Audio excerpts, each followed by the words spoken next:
Terima kasih untuk laporan IKI Indikator Kinerja Individu. Nama saya Darwin Saragi SPD, Guru SMK Negeri 1 Cikarang Utara. Pada kesempatan ini, akar masalah yang saya angkat untuk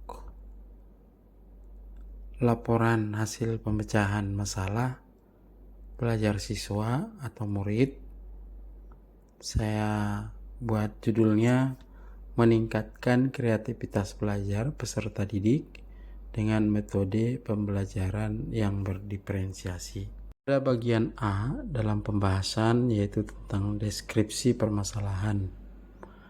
Yang pertama, pembelajaran IPAS adalah mata pelajaran normatif pada tingkat SMK yang tentunya merupakan pendukung dari pelajaran produktif, namun masih dirasakan peserta didik kurang mampu meningkatkan inovasi, kemandirian, dan kreativitas dalam belajar sesuai yang diharapkan. Yang kedua, permasalahannya yaitu pada saat mereka menerima materi, peserta didik masih kurang termotivasi dalam mengikutinya, sehingga menjadi tantangan bagi guru untuk mampu meningkatkan dan mengidentifikasi kemampuan peserta didik agar mereka menjadi kreatif, inovatif sesuai dengan kemampuan masing-masing. Dalam menangani permasalahan ini, yang menjadi akar permasalahannya, saya mengidentifikasi ada 3. Pembelajaran berdiferensiasi adalah pembelajaran yang mengakomodir kebutuhan belajar murid. Dengan demikian, bahwa akar masalahnya pada pembelajaran yang masih kurang mengakomodir kebutuhan belajar murid tersebut.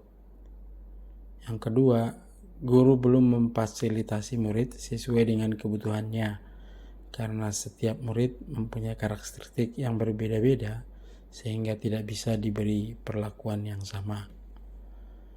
Yang ketiga, dalam menerapkan pembelajaran diferensiasi, guru perlu memikirkan tindakan yang masuk akal yang nantinya akan diambil, karena pembelajaran berdiferensiasi tidak berarti pembelajaran dengan memberikan perlakuan atau tindakan yang berbeda untuk setiap murid, maupun pembelajaran yang membedakan antara murid yang pintar dengan yang kurang pintar.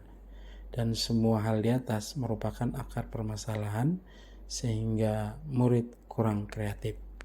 Yang saya coba untuk lakukan sesuai dengan judul, yaitu melakukan pembelajaran sesuai dengan model pembelajaran berdiferensiasi dengan melakukan tahap-tahapan seperti: 1. Melakukan pemetaan kebutuhan belajar berdasarkan 3 aspek, yaitu kesiapan belajar, minat belajar, dan profil belajar murid. Nah, hal ini bisa digali atau dilakukan melalui wawancara terhadap siswa, atau observasi langsung, atau melalui survei menggunakan angket, dan lain-lainnya. Yang kedua, merencanakan pembelajaran berdiferensiasi berdasarkan hasil pemetaan untuk memberikan atau kegunaannya untuk memberikan berbagai pilihan baik dari strategi, materi maupun cara belajar siswa. Yang ketiga, mengevaluasi dan merefleksi pembelajaran yang sudah berlangsung sehingga mana yang kurang, mana yang sudah tepat akan bisa dilanjutkan. Pada bagian D, hasil pemecahan masalah, terdapat 3 strategi pembelajaran yang berdiferensiasi. Yang pertama, diferensiasi konten. Konten adalah suatu yang kita ajarkan kepada murid. Konten dapat dibedakan berbagai tanggapan terhadap kesiapan murid, minat murid, dan profil belajar murid sesuai dengan kombinasi dari ketiganya. Guru perlu menyediakan bahan dan alat sesuai dengan kebutuhan belajar murid. Yang kedua, diferensiasi proses, yaitu proses mengacu pada bagaimana murid akan memahami atau memaknai apa yang dipelajari. Diferensiasi proses ini dapat dilakukan dengan cara menggunakan kegiatan berjenjang, menyediakan pertanyaan pemandu atau tantangan yang perlu diselesaikan di sudut-sudut minat. Yang C-nya, membuat agenda individual untuk murid. Daftar tugasnya memvariasi lama waktu murid dapat ambil untuk menyelesaikan tugas. Yang D-nya, mengembangkan kegiatan bervariasi.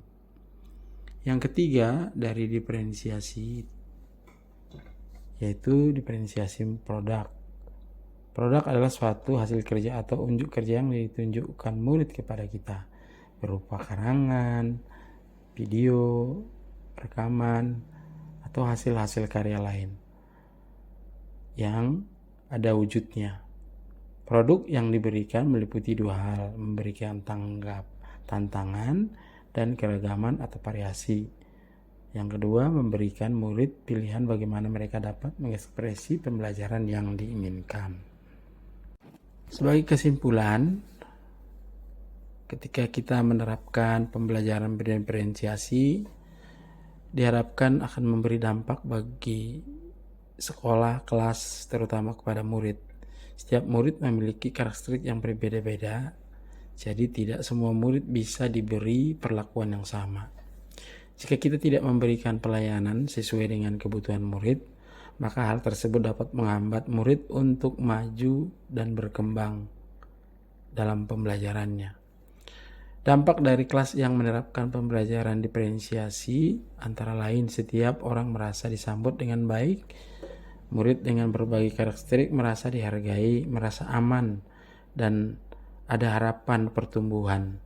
Guru mengajar untuk mencapai kesuksesan, ada keadilan dalam bentuk nyata.